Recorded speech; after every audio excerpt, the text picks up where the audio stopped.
Fala pessoal, fala turma! Olha, estamos iniciando mais um podcast Café com Divan e hoje vamos trazer um tema importante para trazer consciência a toda a nossa comunidade psicanalítica e acima dela, falar para a sociedade sobre racismo recreativo.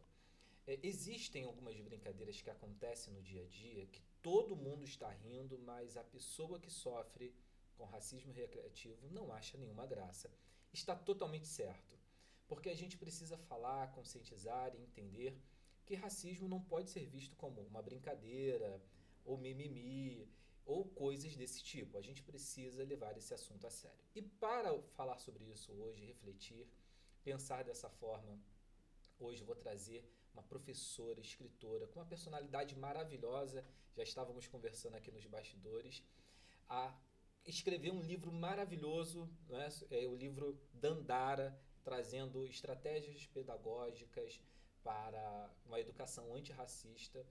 Hoje eu vou trazer para vocês, para conversar com vocês, Tabata Souza. Seja muito bem-vinda, Tabata. Muito bom ter você aqui. É um prazer enorme estar aqui, é um prazer falar com você e é um assunto tão extremamente necessário, né?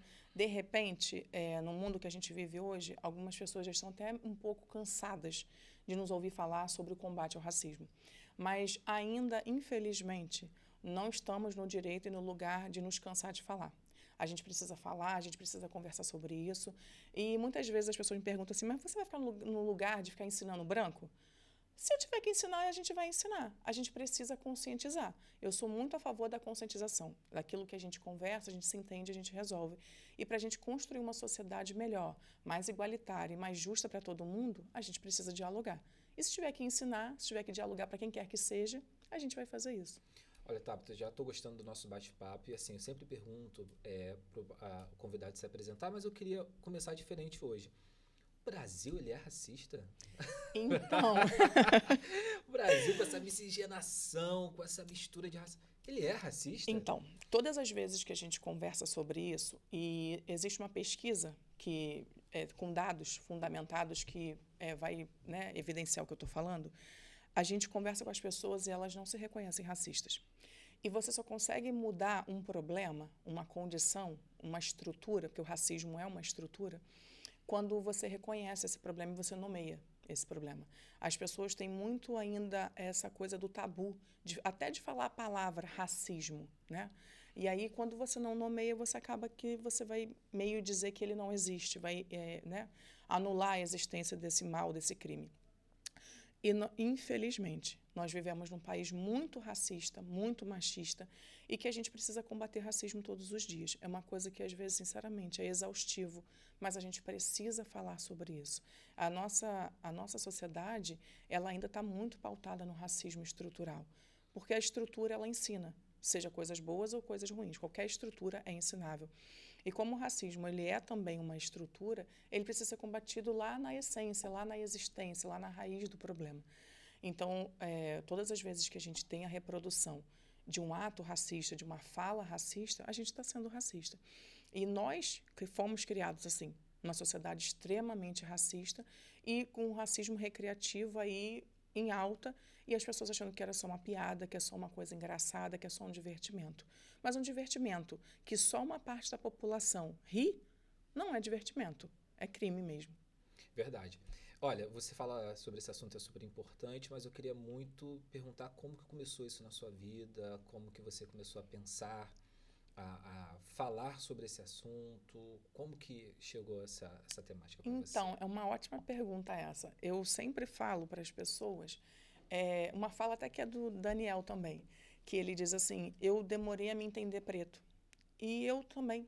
Eu demorei a me entender como uma mulher preta e a ocupar o meu espaço, meu território, sendo uma mulher preta. É, é um processo de construção.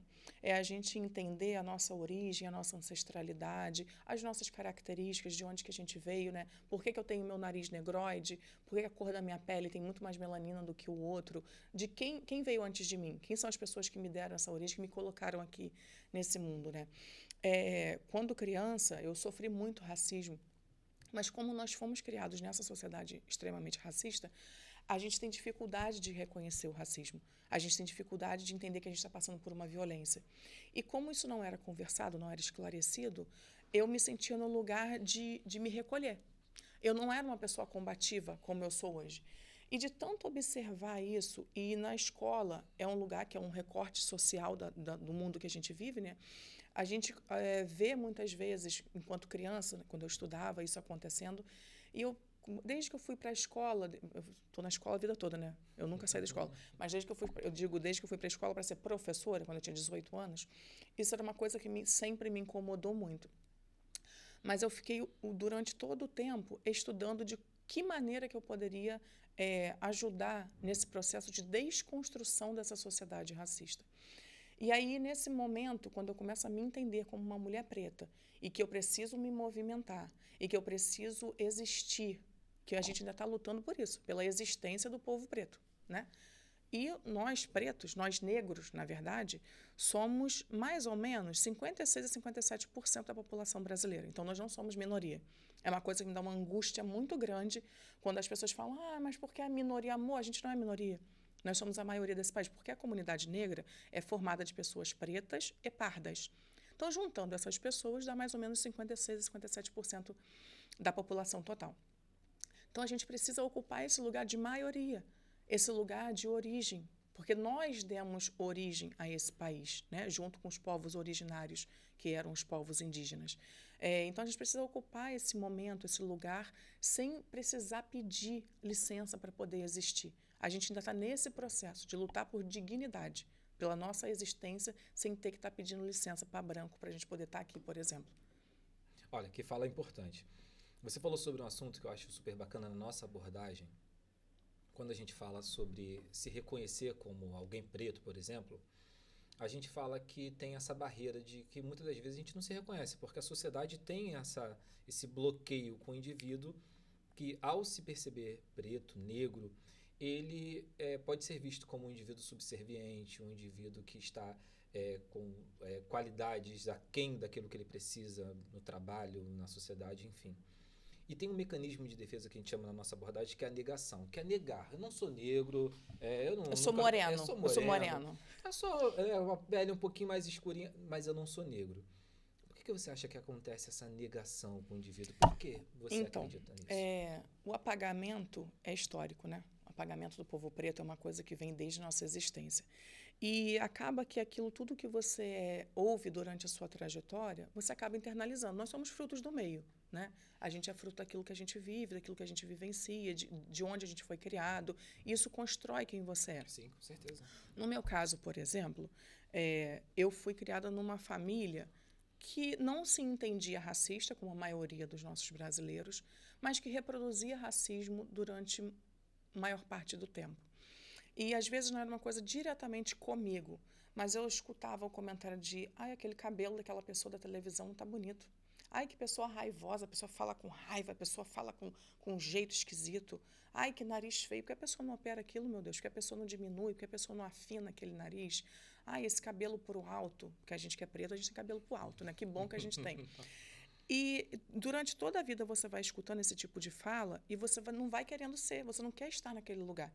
Eu não quero estar no lugar de ser preto. Se tudo isso aí é ser preto, quando você é criança, você não quer estar nesse lugar. Eu acho que o processo de negação começa aí, quando você não quer parecer aquilo que as pessoas dizem que não é bom, porque a gente quer agradar, a gente quer ocupar de um jeito que seja bonito. E se meu cabelo crespo, cacheado, cheio, blackão, não é bonito, então eu vou tentar fazer com que ele seja de um outro jeito.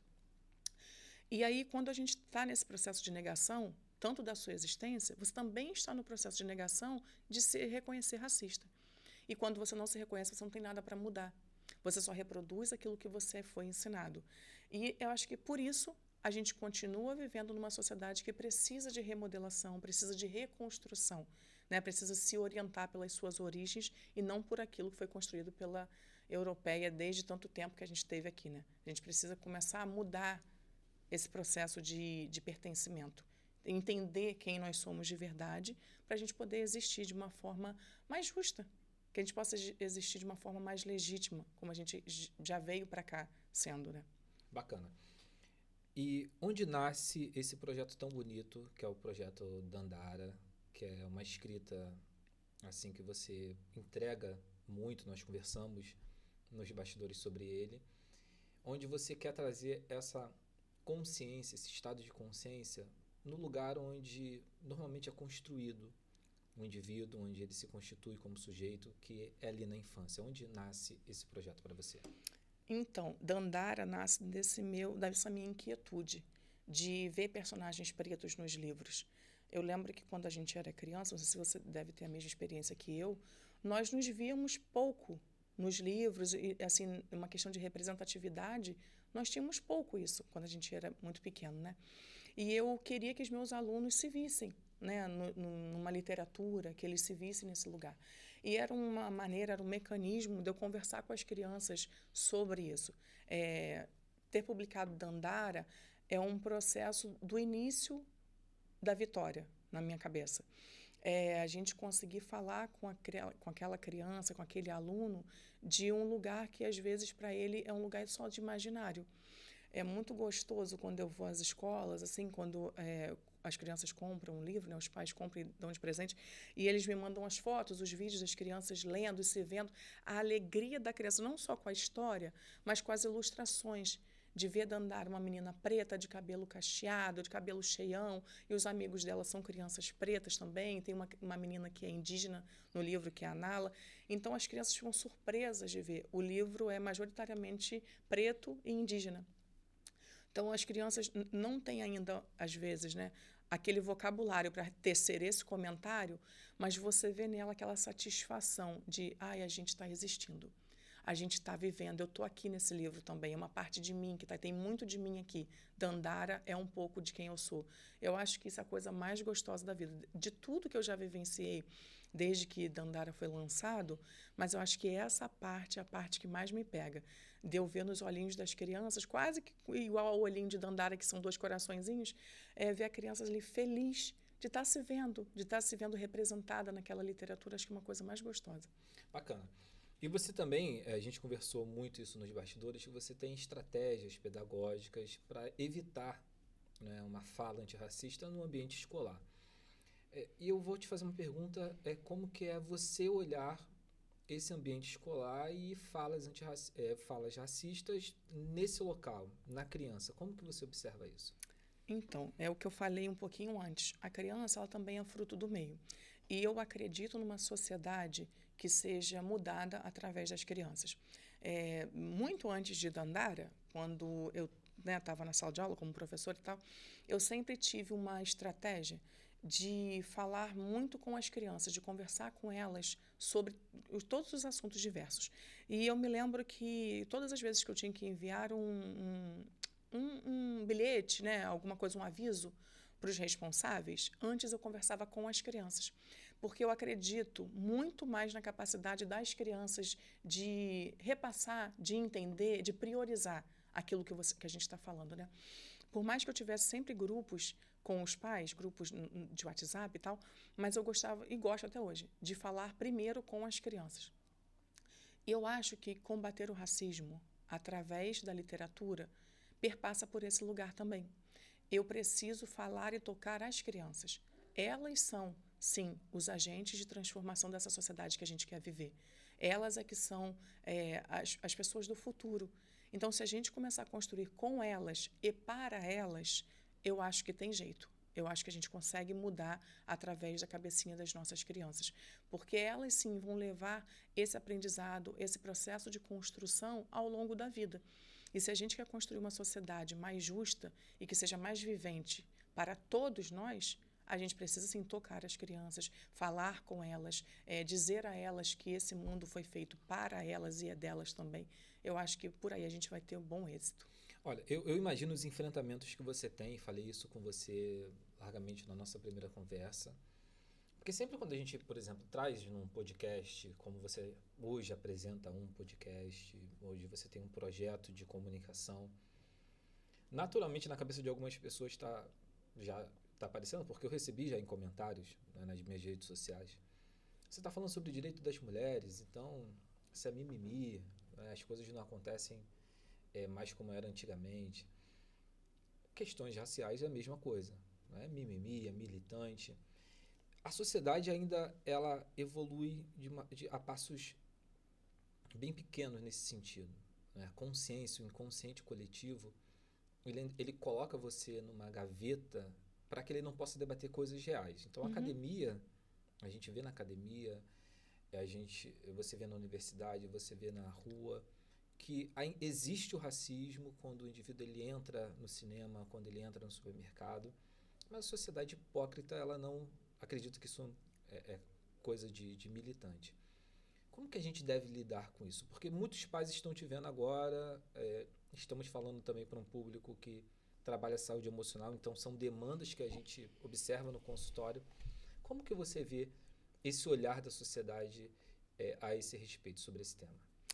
Então, a nossa existência já é um processo combativo, né? Estarmos aqui hoje, você e eu, duas pessoas pretas, já é um processo, assim, extraordinário, porque se a gente pensar há tempos atrás, não existiria. E quando a gente pensa em tocar o outro com o nosso assunto, com os nossos pensamentos, as coisas que a gente elocubra, né, durante a vida, a gente precisa ter o cuidado e, ao mesmo tempo, pensar que vai ser um processo difícil, vai ser um processo, vai ser uma certa batalha. E me incomoda um pouco esse lugar de quando as pessoas falam de mimimi, porque se a gente parar para pensar, só é mimimi aquilo que não te incomoda, aquilo que não diz respeito a você. Nós pretos ainda estamos no lugar de poder frequentar um teatro, de frequentar um museu, de ir numa farmácia e você não ser perseguido ali pelas gôndolas e alguém achando que você vai furtar alguma coisa. A gente precisa ainda falar muito sobre isso. E alguns processos de resistência vão existir. Isso é fato. Isso é notório no nosso dia a dia. Mas como que eu lido com isso? Eu sempre falo uma coisa para tudo na vida. Eu não vou ficar tacando pedra em qualquer cachorro que late. Senão eu não chego no final da minha trajetória. A gente precisa explicar, a gente precisa combater, a gente precisa ensinar, a gente precisa educar, mas acho que tudo também tem um certo limite. Você precisa escolher as suas batalhas. Você precisa ser seletivo naquilo que você vai fazer. E o outro pensar diferente da gente é completamente normal, né? E é isso que constrói a nossa sociedade, que nós somos diversos, nós somos diferentes, ainda bem. Cada um tem a sua contribuição. E você precisa dizer ao outro onde é que te dói. Você precisa dizer ao outro por que você está fazendo isso. Por que você está com esse processo todo? Por que você consegue todos os dias falar sobre isso e ainda que isso não seja tão bem aceito por todo mundo?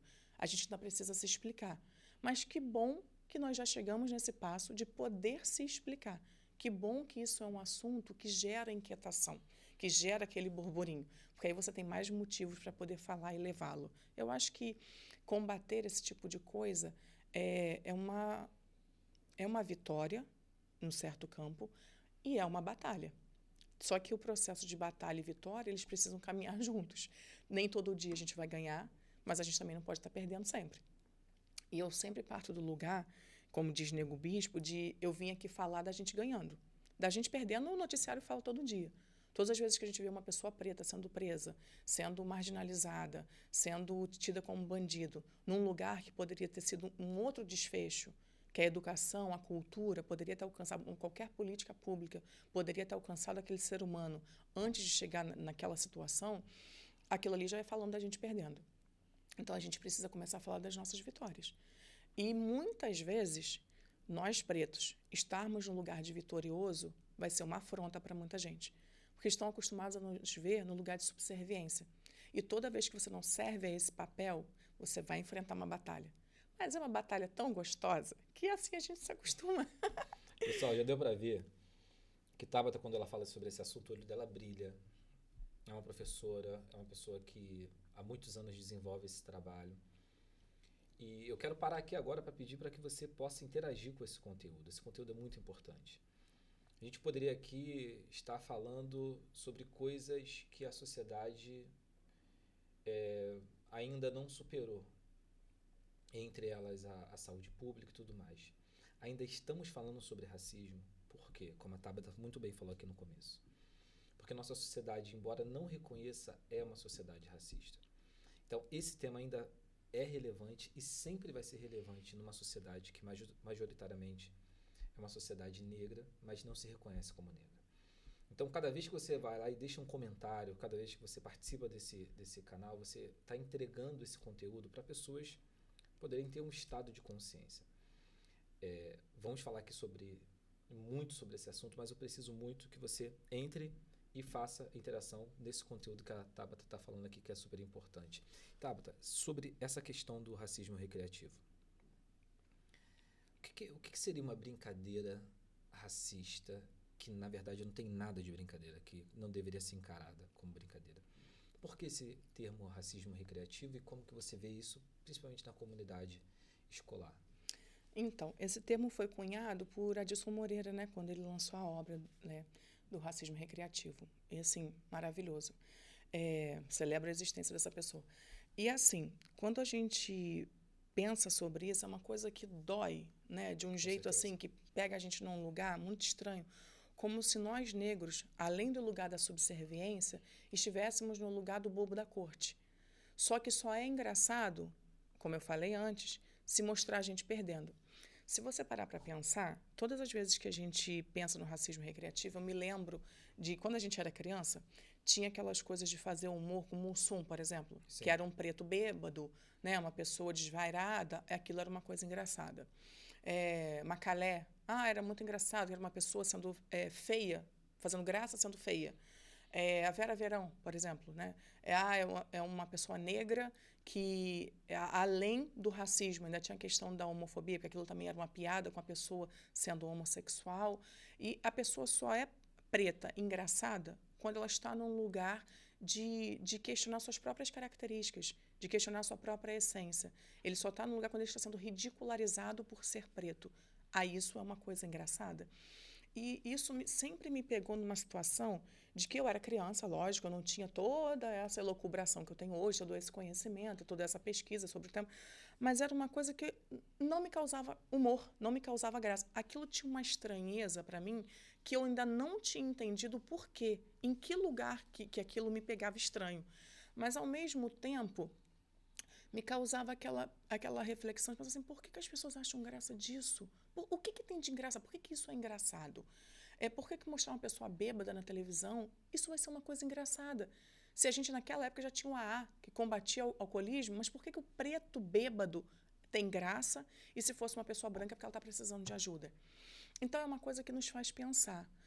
Desde aquela época, isso já existia, e quantas vezes, agora menos, ainda bem, mas assim, quantas vezes isso ainda existe, às vezes entre nós, quantas vezes a gente vê os nossos pares quererem fazer uma graça, querer ser engraçado, que isso não tem graça nenhuma, com uma prática racista, querer diminuir alguém para você se parecer superior, você querer fazer humor em cima do detrimento de uma outra pessoa, é uma coisa que a gente precisa parar de normalizar. A gente precisa parar de banalizar isso, de achar que isso é uma coisa normal, porque isso não tem. Eu sempre fui tida como uma criança chata, sempre.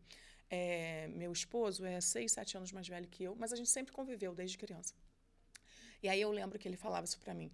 Ai, que criança chata, que criança que tudo quer ficar ditando certo, não acha graça de nada. Eu nunca podia estar junto com os amigos dele, junto com eles, que eram assim, um pouquinho mais velhos que eu, mas que a gente tinha coisas em comum, tinha amigos e familiares em comum. Então, virava e mexia, a gente estava no mesmo campo, no mesmo espaço. E eu sempre escutava isso dele. Ai, que menina chata. Mas por quê? Hoje eu entendo por que eu era criança chata. Eu era criança já combativa. Eu já era criança que falava assim, faz isso não, cara. Pô, fala isso não, a pessoa tá chateada, a pessoa vai chorar. Você ficar falando isso, não faz isso não, isso é muito feio. Não pega isso, que isso não é seu. Não faz isso com a pessoa, não esconde brinquedo. Não faz. Na escola tinha essas coisas, né? De, eu vou esconder isso aqui para fazer uma graça, porque o outro vai ficar em desespero e a turma vai achar graça. Eu sempre ia a pessoa que ia lá, pegava e entregava para o dono, que eu falei, isso não tem graça.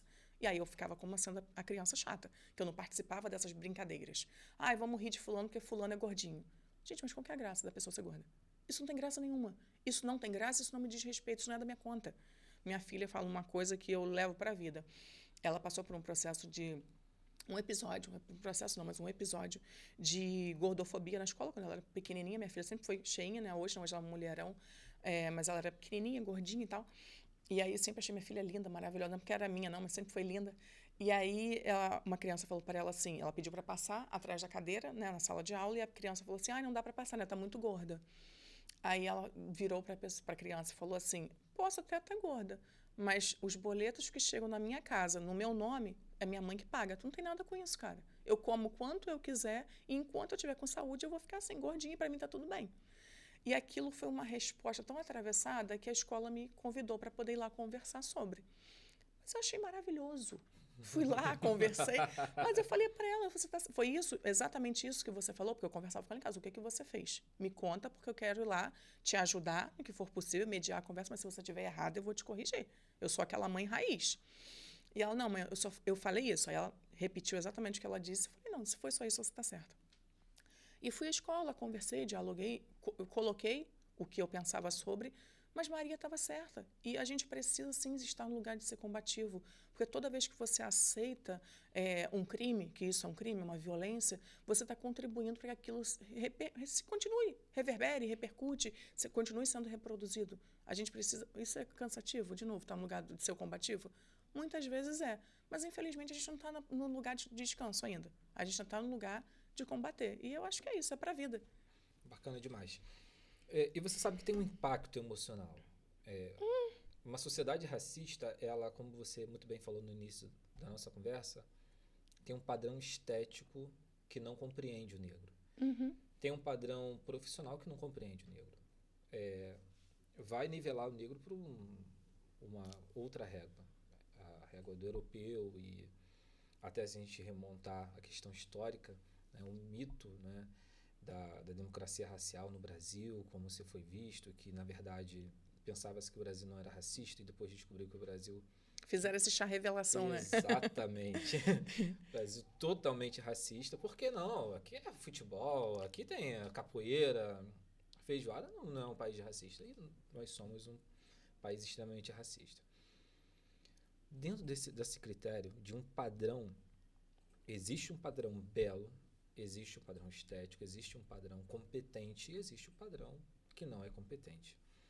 Como que você vê os impactos dessa estrutura racial na vida emocional, por exemplo, dos seus alunos que estão lá na escola? Uhum. Isso é uma coisa que impacta diretamente as pessoas, né? A saúde mental é um luxo, né? A gente precisa ainda que isso seja uma coisa participada a todos.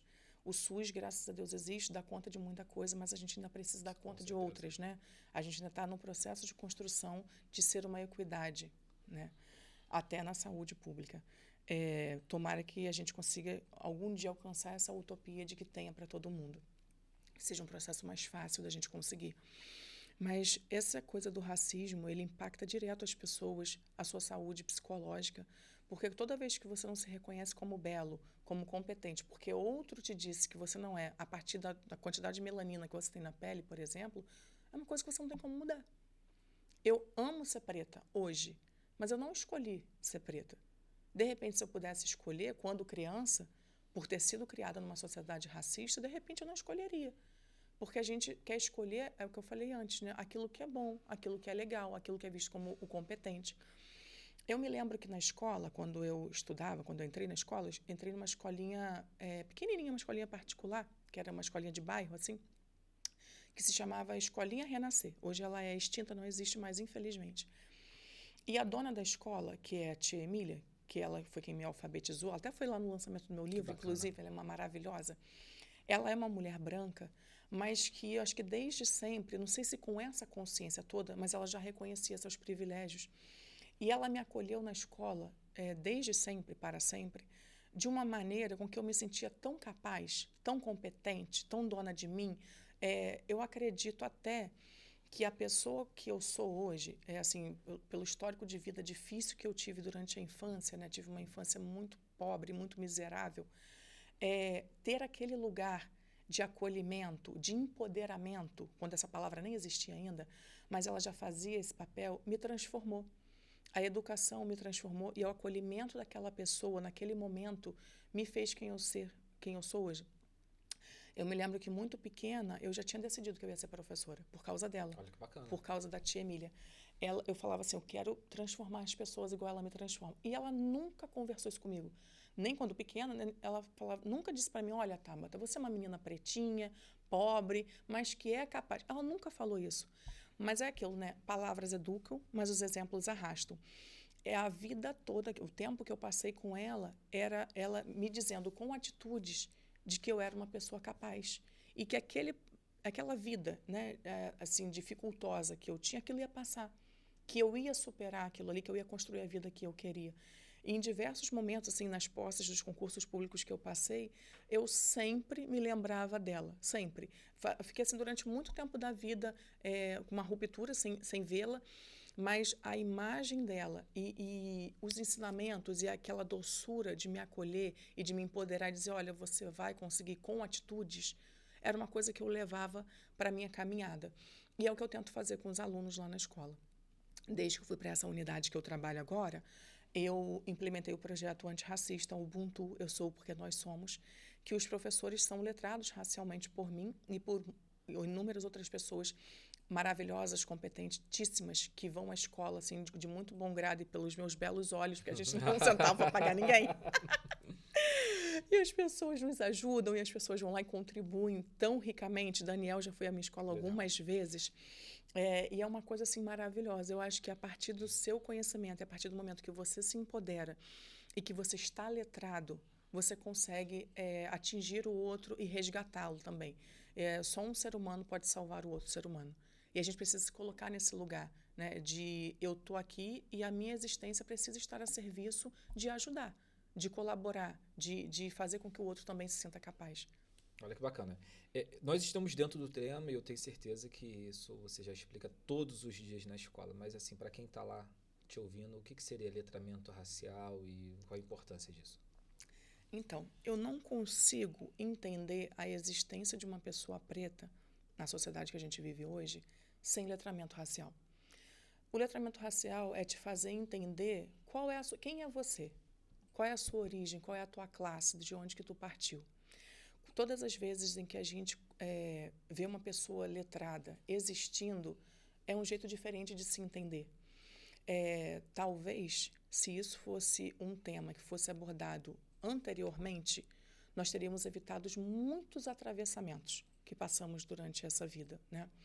A gente precisa se reconstruir todos os dias. E quando você é letrado racialmente, isso se torna mais fácil. Isso se torna uma coisa mais prazerosa de se fazer. Quando você entende que o teu dialeto, o teu diálogo, parte de palavras e de dialetos africanos, quando você entende que a tua existência parte lá da África, que teus descendentes, que teus ancestrais partiram de lá, chegaram aqui e deram origem a quem você é, eu acho que as coisas vão caminhando por um lugar mais gostoso de viver. E eu acho que o letramento racial é isso, é você se entender como ser humano, como vivente, como merecedor de estar aqui. Acho essa palavra do merecimento é uma coisa que tem uma via de mão dupla nisso aí, tem dois lados que a gente também precisa entender, a questão da meritocracia, mas a gente também precisa existir a nossa qualidade, o nosso desejo e a nossa vontade de estar aqui de uma forma tão bonita que é ser preto. Que bacana. Um aluno chega na unidade escolar em que você é responsável, onde você é coordenadora e passa por um episódio de racismo. O que você faria? Então, o que eu faria não, o que a gente tem que fazer todo dia. Uhum. Porque a Prefeitura do Rio é uma prefeitura extremamente responsável com a questão racial. E aí a gente tem na nossa rede, né, a Escola Segura, que é um protocolo de segurança, e todas as escolas receberam um exemplar de tudo que você tem que fazer, do passo a passo do que você tem que fazer quando acontece um caso de violência. Então, hoje, é uma coisa mais elucidatória, é muito mais, não vou dizer mais fácil, mas uma coisa mais concreta de como você deve agir. Mas eu acho que ainda falta um tanto de empoderamento para os nossos pares. A gente precisa estudar mais. Apesar da gente já ter o protocolo, da gente ter um subsídio de como eu posso fazer, a gente ainda precisa de mais estudo. Mas a coisa já melhorou tanto de um jeito para cá, de um tempo para cá, a gente já tem todo esse material para a gente poder se apoiar, que eu acho que se tornou...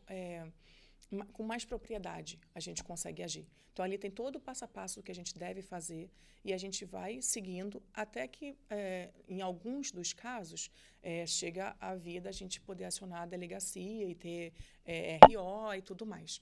Mas a gente precisa se apropriar desse material, de estudar, de entendê-lo e de também entender qual é o teu papel naquele momento ali, de você reconhecer.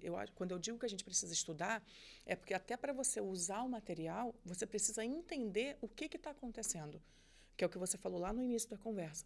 Quando a gente fala do processo de negação, também perpassa por aí.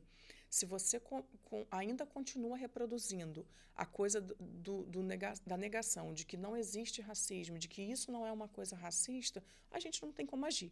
Então, até para agir, você precisa, sim, também estar letrado. Isso é super importante. Então, a escola hoje, qual o teu pensamento sobre o papel da escola hoje nesse lugar de a gente pensar a questão do racismo, mas também pensar o combate a ele? Qual o papel da escola nesse sentido? Eu sei que, e falar nisso, tá, mas eu quero falar com muita responsabilidade, que eu sei que a família ela tem um papel, a sociedade tem um papel, o Estado, né? Então nós estamos falando de escolas públicas e particulares, mas não importa. Existe toda uma rede que precisa ser conscientizada, mas qual o papel da escola nesse lugar? Então, eu sempre digo que a parceria mais vitoriosa que existe é escola e família. A gente precisa andar junto, a gente precisa dividir essa responsabilidade, mas a escola tem um papel fundamental. Como eu contei aqui da minha vida e tal, a escola teve um papel fundamental em quem eu sou. Sim. E a gente reconhece isso até hoje, de como a escola move a sociedade. É a partir da escola que muita coisa é construída e é conhecida, né? E aí, quando a gente empodera o nosso aluno, até para que ele não seja o reprodutor das falas racistas, nem que ele seja reprodutor desse comportamento, mas que ele também seja o combatente. Então, a gente precisa estar o tempo todo ali naquela via, né? Eu dou aqui e eu medio desse lado, para a gente poder conseguir um equilíbrio, né? A equidade. E a escola precisa, sim, assumir esse papel, saber como é que a gente pode agir, o que eu posso fazer, qual é o meu papel de transformação dessa sociedade. E a escola tem um papel fundamental e a gente tem um lugar muito gostoso na vida do aluno, né? Eu acho que a escola é um lugar que todos nós perpassamos e ele precisa ser um lugar de acolhimento, um lugar de ensino, não só do ensino do currículo, mas o ensino da leitura do mundo. Eu acho que isso faz muita diferença na vida das crianças. Bacana. Hoje você está interagindo em vários projetos. Você tem um livro, eu quero ouvir sobre o teu livro, mais sobre o teu livro, você já falou, mas eu quero ouvir mais. Tem um podcast, tem a própria estratégia pedagógica que você tem. Você está envolvido em muita coisa. Eu não sei se você come, dorme, você respira, né, entre esse meio tempo, mas me fala, qual a motivação, o que te motiva a fazer tudo isso? Então, eu sou muito de querer dar conta de tudo. E isso até é uma questão... Jura? Não parece. Eu fui criada nesse lugar, né? Minha mãe é a pessoa de que tudo é para ontem e a gente precisa ocupar o nosso espaço, o nosso território. Eu fui criada por uma mulher preta, né, que é minha mãe, e com minhas outras duas irmãs, nós somos 3 meninas pretas. Então, a gente sempre esteve no modo sobrevivência. Quando criança, minha mãe ainda não tinha estudado, minha mãe era uma pessoa analfabeta, mas que sempre colocou a escola como um lugar de prioridade na nossa vida. Durante um tempo, vou contar minhas intimidades aqui. Pronto, gente, vamos abrir o divã, só entre a gente aqui. Só entre nós, só para o mundo seguro. todo. Só para o mundo todo. Mas que é um lugar que eu tenho, assim, orgulho, não tem problema nenhum para mim, não. O que a gente fazia enquanto criança, assim, durante um bom tempo da nossa vida? Nós éramos catadores de material reciclável, minhas irmãs e eu e minha mãe. A gente tinha uma carroça e tinha um cavalo chamado Dominique, marrom, com uma pintinha branca, assim, era a coisa mais linda do mundo. E aí a gente passava um tempo da nossa vida, né, carregando material, juntando, angariando, e aí a gente vendia aquilo para o ferro velho, e aí a gente estudava num outro período. A gente estudava de manhã e catava material reciclável à tarde. E assim a gente fez isso durante um tempo, ou a gente fazia frete na nossa carroça. Levava animais de umas pessoas para um lado, para o outro, levava material de construção. E a gente, mesmo vivenciando tudo isso, a escola nunca deixou de ser prioridade. Minha mãe sempre falava para a gente, vocês vão vencer através da educação, vocês vão estudar. Ainda que eu não estude, vocês vão estudar. E mesmo depois de tudo isso, durante um tempo, minha mãe viu a necessidade dela também estudar. E aí a gente ia para a escola junto com a minha mãe. nós somos frutos da escola pública, né? Mesmo que no início eu tenha sido alfabetizada na escola particular, mas depois, antigamente a gente fazia série, né? Eu sou velha, eu sou uma senhorinha de 38 anos. Outro chá revelação, vamos começar a revelar a idade aqui. Eu não vou falar, porque tô brincando. E aí, eu lembro que a gente estudava naquela formato de série. Aí eu estudei até a 4ª série nessa escola particular e a partir da 5ª série eu fui para a escola pública. E aí, nesse momento, minha mãe também vai estudar. E minha mãe se forma em professora na escola que a gente estudava, na escola estadual. E depois, minhas irmãs e eu também nos formamos na escola estadual. E agora, minha filha também se formou na escola estadual, na mesma escola. Então, assim, e esse lugar de estudo sempre foi uma prioridade. Eu acho que colocar isso para a vida das nossas crianças também, de dizer o quanto a educação é importante e é transformadora, é o meu papel. E assim, quando eu me coloco a serviço de tudo isso que eu faço hoje, né, de escrever, de publicar Dandara, de levar às outras escolas, de fazer roda de conversa, de fazer palestra, agora a gente com podcast do nosso território, da gente tocar o projeto na escola, que é o Ubuntu, eu acho que é uma coisa que me demanda muito, mas é uma coisa que eu faço com muito gosto. Essas coisas todas eu faço com muito gosto porque eu consigo existir como mulher preta nesses lugares.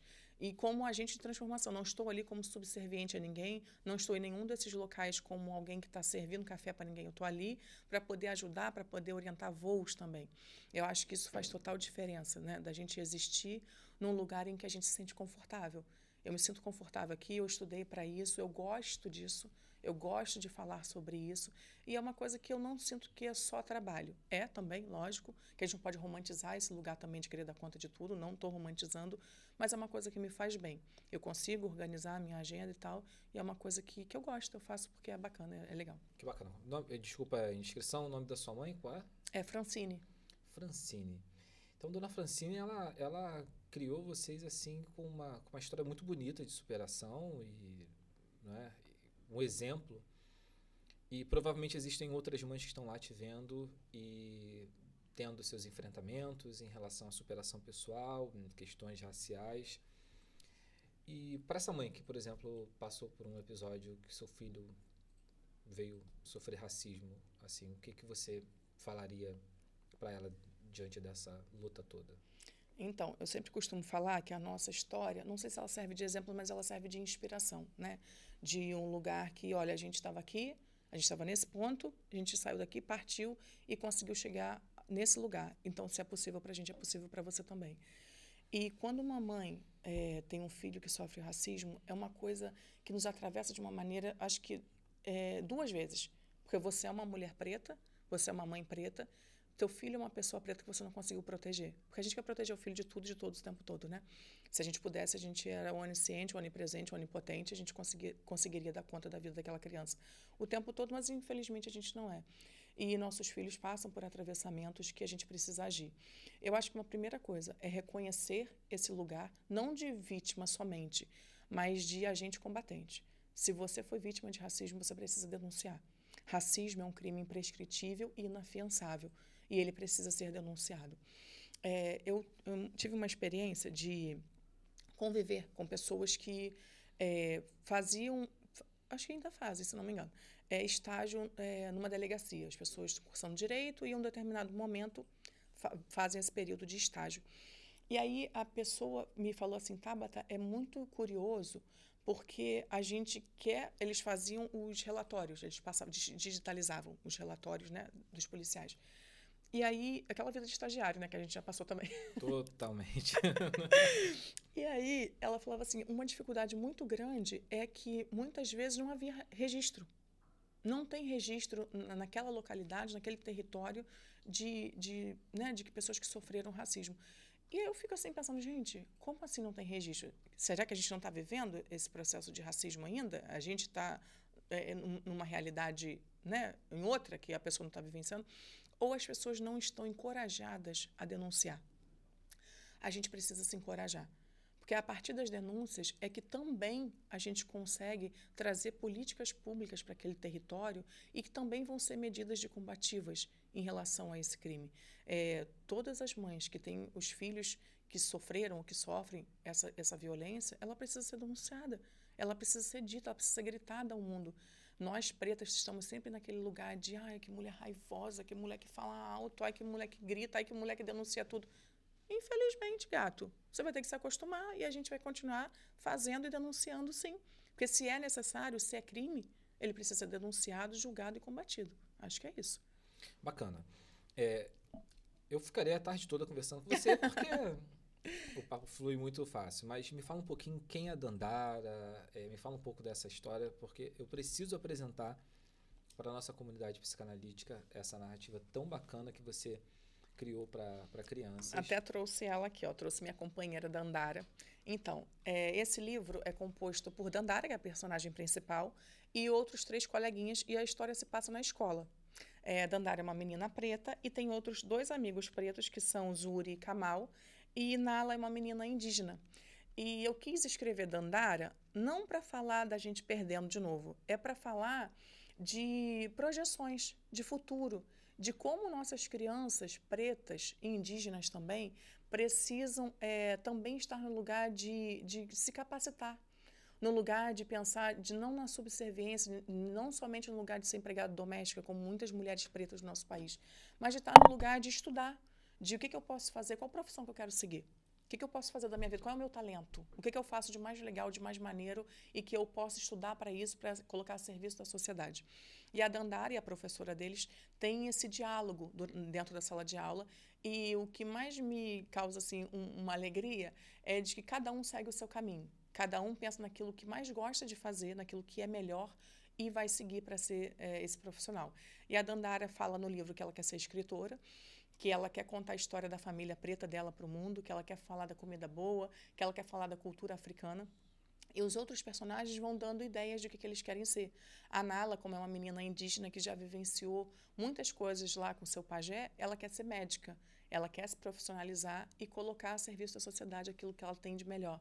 A Azuri quer ser dançarina, de passinho lá na arena do bairro dela, Olha só. porque ela ama dançar, ela ama música. O Kamal quer ser bombeiro, ele quer salvar gatinhos presos nas árvores, ele quer ajudar as pessoas.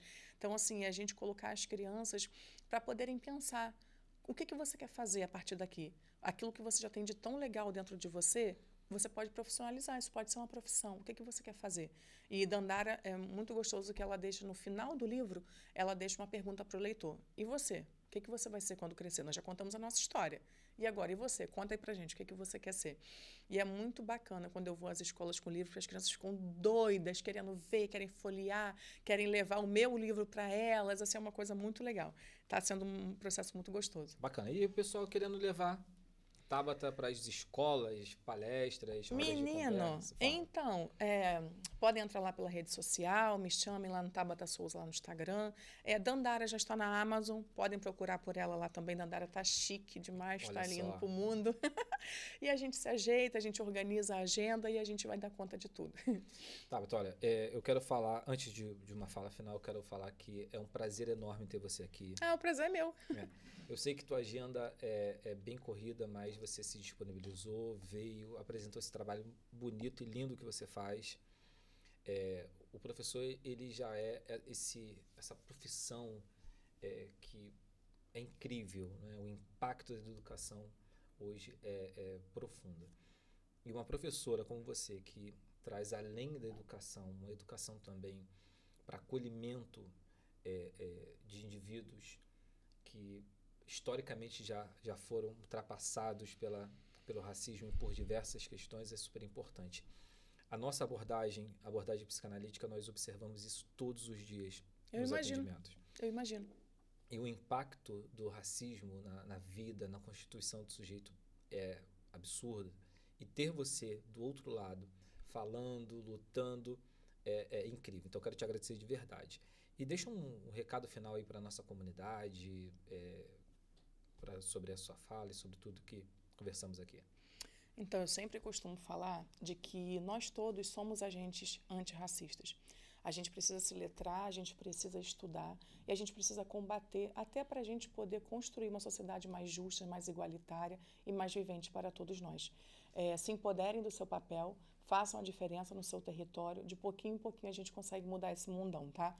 E se inscrevam no canal, ativem o sininho, que isso aqui é uma conversa muito importante e ele traz assuntos maravilhosos, hein? Estou contando com os senhores.